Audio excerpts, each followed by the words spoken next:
Welcome to another episode of UMBA Conversations.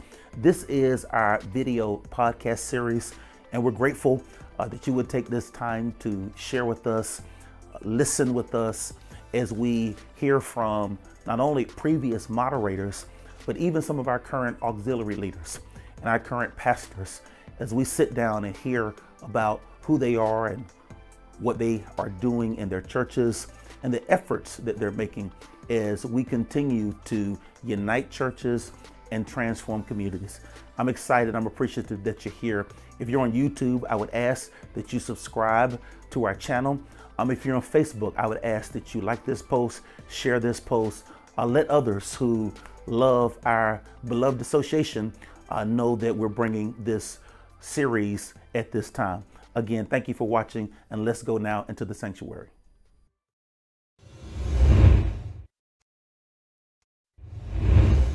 Praise the Lord, UMBA family and friends.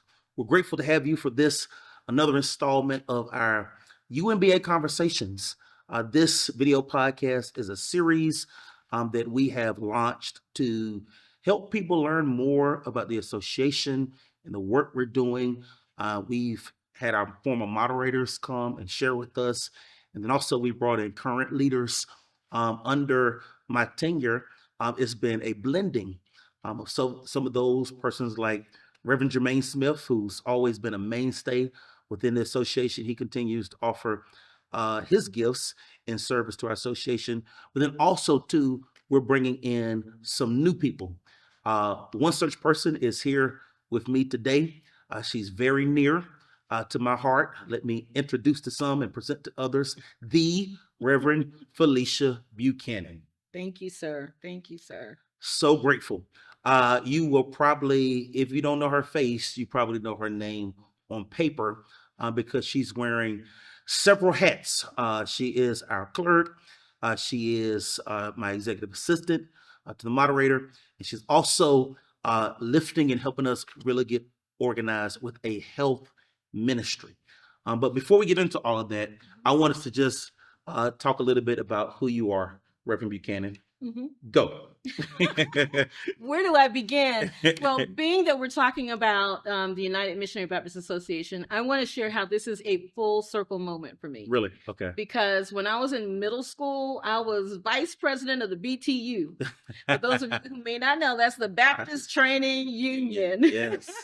Yes. So as a young person, I was indoctrinated by serving in that capacity in the Baptist Training Union. And I was thinking the other day about one time I was asked to be a youth speaker at the Chautauqua. I don't even know if they still call them that, if they still have quarterly Chautauquas. They don't. But back in the day, there were quarterly Chautauquas, and I was reminiscing on being asked to be a youth speaker. And that was really kind of the first time I stood before an audience in a ministerial capacity. And I was probably a freshman in high school at that time, way back in the 70s, 80s, without sharing too much of my age. And but there was a comfort level there in doing those things. And now that I'm here, it's very much a full circle moment. Because after college, I began my ministerial assignment. It was not in the Baptist faith, actually. It was in the Pentecostal faith. But I found my way back. Yeah. I found my way back here. And so you're from where? I'm originally from Newark, New Jersey. Okay. And we migrated south. I said migrated because we went from Newark, New Jersey to a teeny tiny little town called Laurinburg, North Carolina. Okay. So it was a major migration and a major shift, cultural shift for me to go from New Jersey to North Carolina. And then I went to high school in Laurinburg, then went to college at UNC Chapel Hill, home of the Tar Heels. All right. And then moved to Charlotte after graduating college. Yeah. You know, my wife went to UNC.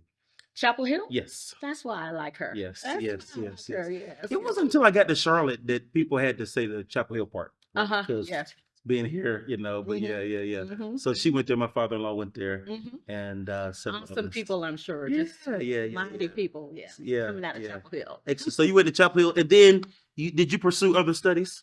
I got my nursing degree at Chapel Hill. Okay. I got my bachelor's in nursing at Chapel Hill, and then moved to Charlotte to begin working at that time it was Charlotte Memorial Hospital. So most of my nursing career initially was in the hospital setting, mostly critical care, because I was pre-med cardiology before I switched to nursing. So I was able to do cardiology, critical care as a nurse. But my heart really opened up when I did home care. I was out in the middle of nowhere sometimes, out in the boondocks with just me, my brain, and whatever I could rustle up out of my trunk. But being in people's homes and caring for them in their homes and not in the hospital just had a different feel for me. And I remember the one thing, without taking too much time, when I was doing home care, there was one mother. I was only there to check her blood sugar and check her meds, but she would always call, baby, you stopping by the grocery store on your way to So I was not only her home care nurse, but every once in a while I have to stop by the grocery store and pick up something for mom on the way there. And the thing that impacted me most was one day she called, baby, you coming to see me today? And I wasn't scheduled to see her. I said, no, ma'am, I'm so sorry. I don't have you on my schedule till next week. And before I could get back to see her, she passed away. She had passed. My goodness. Yeah. My goodness. But being in that environment and doing care for people in their home is why I eventually went on and got my master's in public health, which is why I'm now working volunteering part-time as a faith community nurse, which is basically nursing within the faith community, which is why I'm really, really embedded in getting this health auxiliary for the association off the ground. Love it. Love it. Love it. Tell me a little bit about your call into ministry. My call into ministry is interesting because I've always been comfortable with public speaking. I've always been comfortable with sharing. My passion is teaching and not preaching. I was a Sunday school teacher when I was in middle school, high school, and when I got up to preach, I was always teaching. And it was funny because when I was at one particular church, everybody, you didn't preach if you didn't tune up. You didn't tune up, you didn't preach. So the organist, I would teach. I would be in my own zone teaching, but then I remember, I need to tune up. So I tried to tune up, and he would come up with me with an organ, and then I'd go back to teaching again. He would look at me like, oh gosh, and then I would go and I would teach it, and I would tune up, and he'd follow me. And the third time I tried to tune up, he just sat there and looked at me like, why am I going to follow you when you're going to go back to teaching? So I became comfortable with the fact that, we're not all, hoopers and pew hoppers when we preach. And I had to get comfortable in my gifting and in my assignment. And so teaching, preaching is kind of what I've been doing for the past 30 some odd years now. Yeah. Often when I'm talking to preachers, and we often have conversation around, maybe you started preaching at this age or at this point, but what did it take for you to find your voice? Because I think all of us, we dabble, in terms of based on how we were socialized in church, and, who our pastors are, and, who we admire, who we follow. And, we probably, mimic some different things in people. But at some point you just kind of find your own voice, you become okay with it. And that's probably when you do your best ministry. Absolutely. Yeah. And for a lot of us, it's trauma. For me, it was trauma. It was being able to minister out of my pain and trauma that allowed me to find my voice. Wow. Because I realized that the impact of what I was sharing was important, not so much the delivery of what I was sharing, but the essence and the nature of what I was sharing. That's what was important. Right. It's powerful, and there's the famous Gardner Taylor line, I believe, is good meat makes its own gravy. But now that's something I feel myself. I mean, I was raised in holiness tradition, and I'm, Baptist to the bone, and there's I love the sound of the Black Baptist Church and those kind of things. But at the same time, saying something loudly doesn't make it true. That's very true. And so, I feel like we get to a point sometime in churches where it's like, because I think what we say, how we say it, are so wedded together, particularly in the Black experience, that, sometimes I think the downside to that is that, you think it's true just because it rhymes, or because, it was alliterated, or because you just were loud. But, being loud doesn't make it true, and being passionate does not make one an expert. True. So, it is what it is. But thank you again for having this conversation and being here with us. And I just wanted to let the people hear a little bit of your heart and who you are, because I could not do this work um, without you.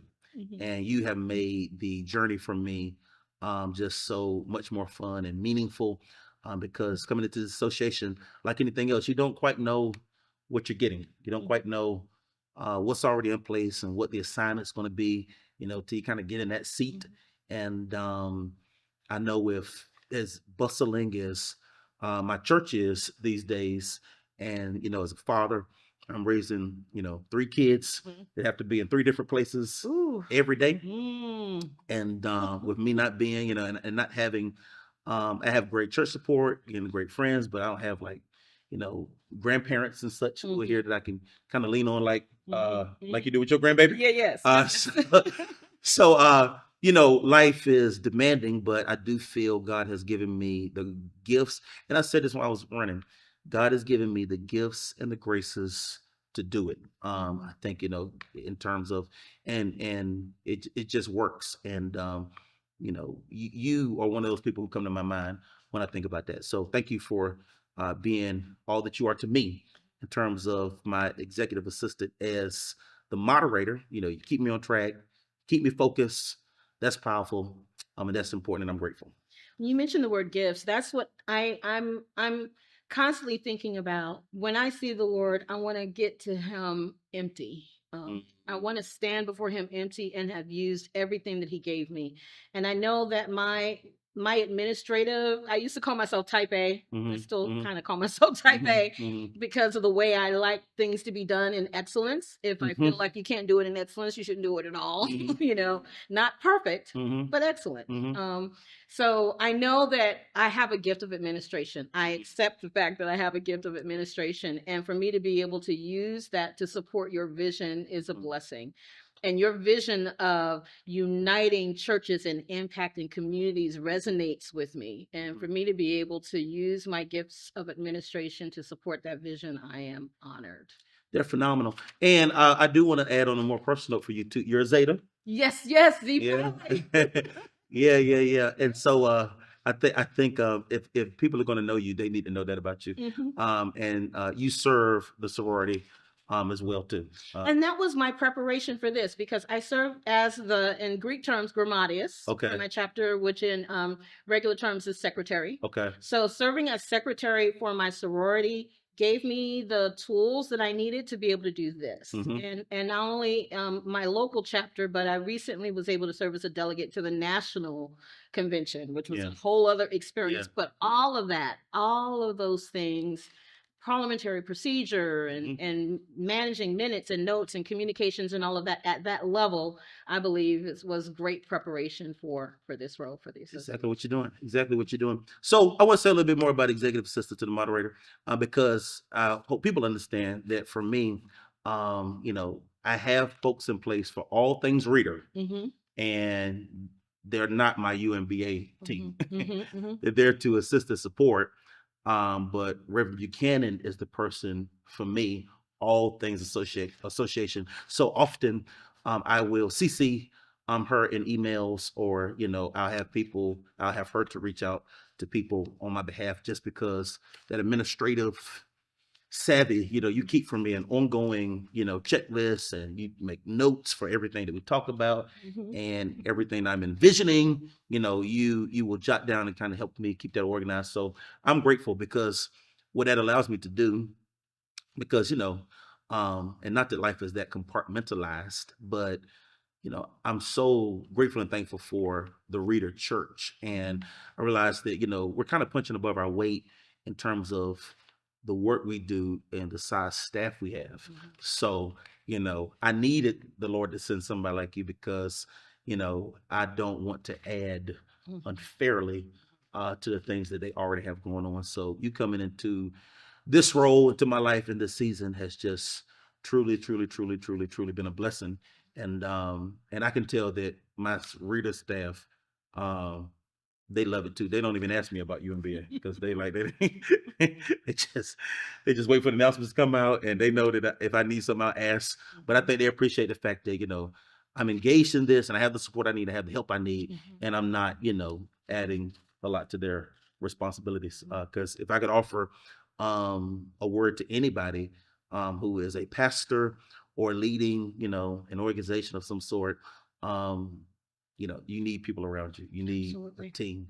Mhm. Teamwork makes the dream work. Makes the dream work. And And that's so, my tagline at work. yeah, Actually, under my signature yeah, at is it? work, Yeah, teamwork makes the dream I work. believe it because while it is, I would like to think that I've grown and I've evolved as a leader and all that. And I realized, like, look, there's just 24 hours in a day. That's always been true. Mhm. And I've always given this everything I have. And, but what has changed for me or what has moved the needle for me um, is not so much me increasing my capacity as much as it is, me asset mapping and tapping the talent Mhm. that the Lord has placed around him.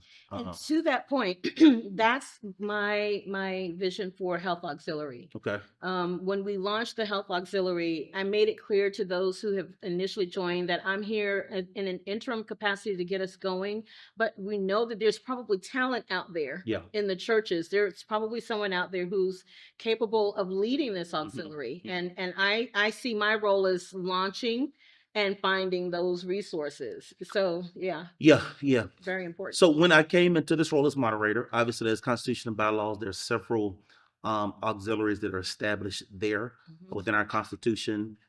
Ushers come to mind, different auxiliaries that are just already established.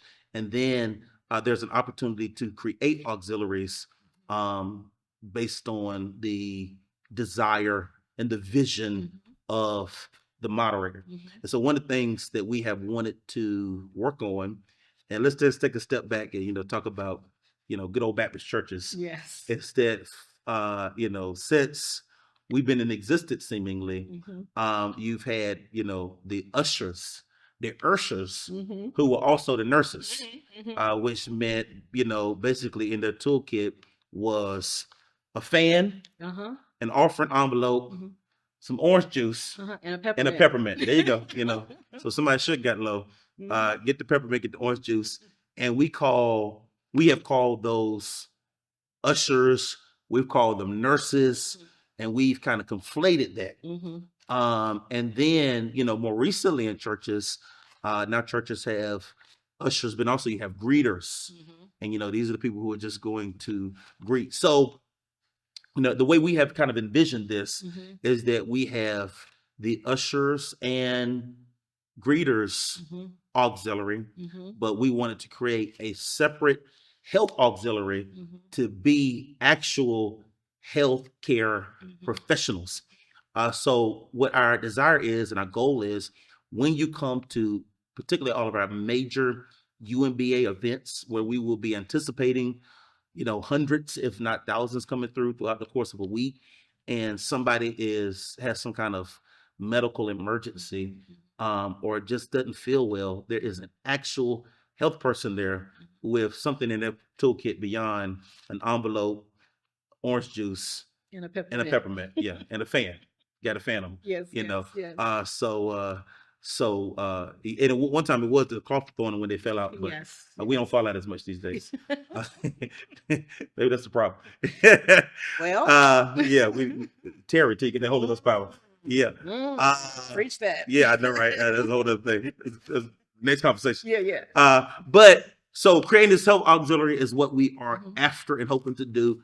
And we believe the place to start is by networking. One of the things that is my leadership, I think about as it comes to UMBA, is that we have some amazing churches that are already doing good things. Yeah. So it's about networking, our churches, and then also too, the association coming alongside, work that's already been done.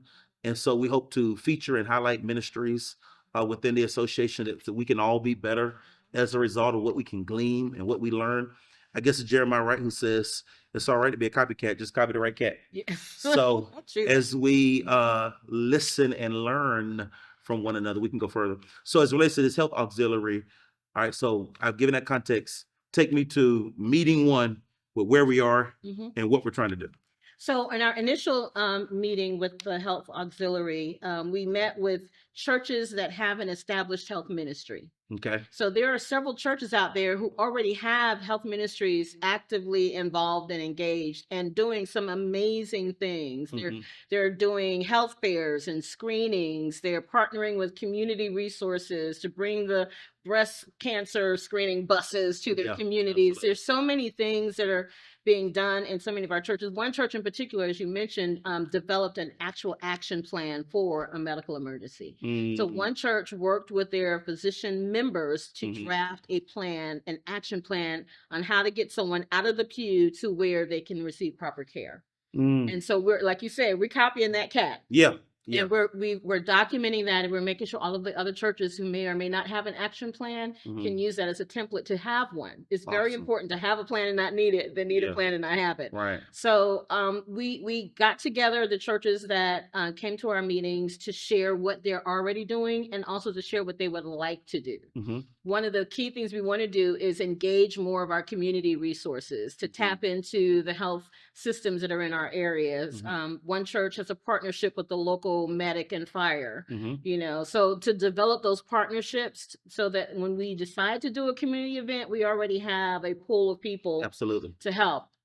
The last person I spoke with, Reverend Jones, has this wonderful vision of making sure that our pastors and our people are healthy and well.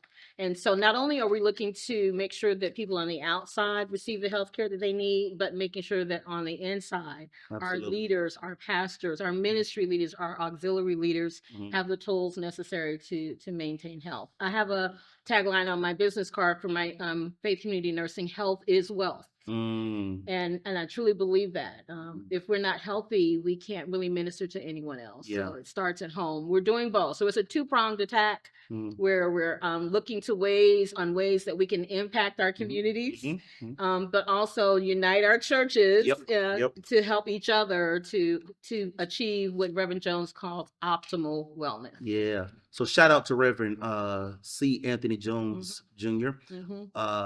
So we have an executive board, for those who may or may not know, that's comprised of all of the UMBA pastors, all of the auxiliary presidents, and then there's a space for the moderator to make several appointments.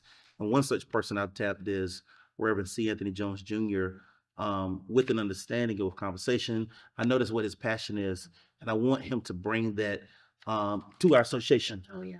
Because we could all do better. And we got to be mindful of what kind of witness we're bearing and everything. So I'm excited, and I'm excited about us, doing some things together, and hopefully even, doing some walking together, some exercising together, some activities, outside of the sanctuary, that we will do together, that have the opportunity to strengthen our fellowship. Also too, as we make some significant strides to reach optimal health. I like that word. I liked it too when I heard it. I like that word because, I think health is so, nuanced, and there's a lot of factors that kind of come into play, from genetics to everything else. But we want to be the best version of ourselves. So I love that. So with the self auxiliary, any more you can say about when we're meeting or anything like that? So we've decided to meet every first Sunday afternoon. That seemed to be the time that was most convenient for everyone. And we want any church that's within earshot or visual of this to reach out if you would like to be a part of the auxiliary, because the more churches we can get involved in the work, what is it? Someone said, many hands make light work. So we really want to get everyone engaged, not only engaged in the work, but we want to highlight what you're doing. People may not know what you're doing in the church, but tell us, we're going to tell on you. We're going to make sure everyone knows what's going on and highlight and celebrate the work that's being done in those churches. Absolutely. I love it. I appreciate you. And maybe perhaps if you don't have a health auxiliary in your church, maybe it's still your ushers, but you would like to get some guidance as to relate to how you can, do that. I'm sure you're happy to meet with them and have conversation. Absolutely. That's one other thing that we talked about. If there were a couple of people who joined just to hear what we were about, and some had inactive health ministries, some were thinking about developing them. Absolutely. We will be glad to partner with them to establish the health ministry. There are certain things that you want to keep in mind when you're dealing with licensed and unlicensed people and Yep. what you do and don't do Yep. and all of that. And as a registered nurse, I can help guide that along with several of the members of our auxiliaries who are healthcare practitioners, and they're well aware of the legalities around what you can and can't do. I don't want the deacon to have the defibrillator. No, but, you know, not until he's trained. Once he's no training, once he's trained, he's good. Yeah. We're also looking into getting some grants. We had the last conversation. If you do not have an automatic external defibrillator, better known as an AED, in your church and would like to get one, we're working on localizing and finding some local grant funds that will enable and equip churches to be able to have that there. That's amazing. That's amazing. It's out there. Now, how do people reach out to you? Just send me an email. My email, F, first name, Buchanan, last name, RN, @gmail.com. Shoot me an email. Let me know if you want to be engaged, if you want to get a health auxiliary started, if you're interested in the grant to get the equipment that you need in your church, any of the above, just shoot me an email and I'll be glad to reach back out. Wonderful. You're also the association clerk. Say a little bit about that, please. What I love about the association clerk is being able to tap into my type A-ness and get those minutes out. So we meet to establish the agenda for our monthly meetings. And then after the monthly meetings and after the moderator sends out his report, then it's my responsibility to send out the minutes from that meeting. So everyone, not only that, but working with some of our ministers and to make sure we have a good list of all of our churches and our ministries. We have your email addresses, we have your phone numbers. We've been working on that first to make sure everyone gets the information. So we're maintaining a directory, number one, of all of our churches and our pastors and your addresses and phone numbers. We would like to, in that directory, keep track of when your pastoral anniversaries are, any special events, so that we can highlight and shout you out during those times. But those are the main things that I do, is maintaining that directory, making sure the communication is flowing, and making sure that the minutes of our meetings are captured and disseminated after the meetings. It's super helpful because for me, again, my full-time job is pastoring this church. And so, which, and my real job is fathering Cadence, Kylan, and Carson. And trying to keep Kimberly happy. Yes. And that's number one. Yeah, absolutely. But it's closely tied to, keeping them three in order. So with all that going on, it's great because as I am kind of in and out, once I sit down to really, catch up on UMBA responsibilities and duties, the minutes and all those other things will help me to, kind of, all right, let's get back on track with XYZ. So and one of the things that I love about my job is to be able to take some of that off your plate, know. And I'd like to encourage any of our members, if it's something that you want to reach out to him about, you can utilize me. Absolutely. So Kimberly and the kids can have dad and hubby. So you have a lot that you have to do, and any of that I can take off your plate, as far as managing, reaching this email, what's their email address, what's their phone number, who's that, those kinds of logistics, you can reach out to me for, and I'll take care of that. Excellent. And you do an outstanding job, and we're already kind of seeing that the way you're coordinating things. So we're just thrilled about, again, you and this work, and it's been a blessing. I feel like when it comes to assuming some of these roles and responsibilities, it's always hardest when you're, gathering. I mean, admittedly, prior to, there's some churches I did not know existed prior to getting more involved with UMBA, and so we're learning. Churches learning who these pastors are. And again, we want to know, when is your pastoral anniversary? When are some of these things, so that we can celebrate with you? I've said in a previous conversation with one of these conversations with one of our leaders, of just how much I marvel at the gifts we have right here in our UMBA churches. I mean, plenty of pastors who have, who are national preachers, plenty of musicians who are national people, and a lot of talent coming right here out of Charlotte. So to the extent that we can network with one another and allow iron to sharpen iron. Yes. We can all just be better as a result. Mhm. Yep. So we appreciate you for your assistance to me. Mhm. As a moderator, we appreciate you for what you're doing as clerk. I mean, you just fall out. I mean, you're just born to do this stuff. You're so, I mean, when a person is in their gift, it's just like, wow, you know. And then also too, we're really excited about yourself ultimately. So I look forward to having some more things that'll be coming down the pike, and perhaps even some more UMBA conversations as it relates to what exactly Health Auxiliary is doing and how you can get your church involved. Mhm. You know, Reverend Smith said earlier, you know, that he thinks about the association as a resource. Mhm. And I love that because the connotation is, you know, we are reaching out to, you know, churches not to just extract from them, but to, you know, add, you know, to what you're doing. We want to be an organization whereby, you know, when you have needs in your church, you know, you can come to the association and get the support and whatnot. So I'm thrilled about how I envision the Lord using us in that regard as we go forward. Absolutely. Yep. That's what it's all about. Yep. So before I let you go, anything you want to say as it relates to where you see us going as an association?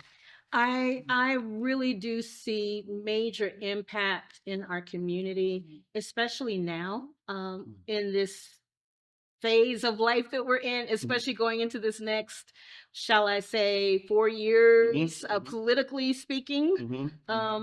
You know, I think that having solid foundational church structure in place to give people their footing when the world feels like it's going crazy. Yeah. And a lot of us are anticipating the world going crazy. Yep. And we want to be, I feel that we can be pivotal in that because we can be a grounding force. We can be something that people can lean on and lean into to give them stability when the world is spinning. I love it. I love So it. I'm hoping we can be that Love it. stabilizing force I love it. I love it. in people's lives. One of my favorite Psalms is Psalm 47. God is for us refuge and strength, very present help in Very the time of a present. storm. Therefore, we shall not fear. Then it starts talking about, you know, though the earth change and all these other things change, and in a very poetic, you know, Hebrew poetic kind of manner, you know, talk about how much so much changes. But you know, but God remains the same in that regard. And we're his hands and feet. Yeah. We can't be the implementers of those changes. We stay within the walls of our sanctuaries. Yeah. And, we have to be the change. We have to be out there and be visible. Yeah. Bear witness. Yeah. Yeah. People Model know. that. You know, we can't be running around as frantic as those who don't know the Lord. You know, it's Gentiles who do that. Yes. Chase after these things, Yes. you know, but we're supposed to seek first the kingdom, heaven is righteousness, and he'll add these things to us. So And I just mentioned it again, and I constantly say we're salt and light. yeah. People, we should be so salty that people come thirsty for the God that we serve. Yeah. And we should be light in the darkness. Yeah. You know, those are the things that we should be doing and need to be doing. We have a mandate from God to do. Yeah. You know? And this is what excites me about the association, because it's bigger than just one church. It is. You know, and I'm even anticipating and look forward to us just engaging more of the church community in Charlotte, period, even those who are not necessarily Baptists. I mean, so, you know, I forget who says it, but there's no limit to what can be done when you don't care who gets the credit. Exactly. And I think us understanding that, you know, this work is bigger than any one particular church, that we can just really come together. And I think, you know, just have a major impact. I really believe that. I agree. Yep. I agree with that. Yep. Well, let me thank you so much for your time. I know you're a busy person. This is, again, has been Reverend Felicia Buchanan. Reach out to her. She is UMBA Clerk at gmail.com. And so, you know, we're tied together very closely. And so feel free to reach out to her as we go forward as our clerk, assistant to me, and then also too with the Health Auxiliary that you're going to be hearing so much more about in the days ahead. But again, thank you for watching and sharing with us in this UMBA conversation. We're coming back with more episodes, more leaders and partners from our association to let you know about the great things that are going on in the life of UMBA. But in the meantime, in between time, we bless God for you, and we just pray and hope that God will continue to use us and use your church that we might advance this work as we are uniting churches, transforming communities. God bless you, and we look forward to seeing you soon. Yes.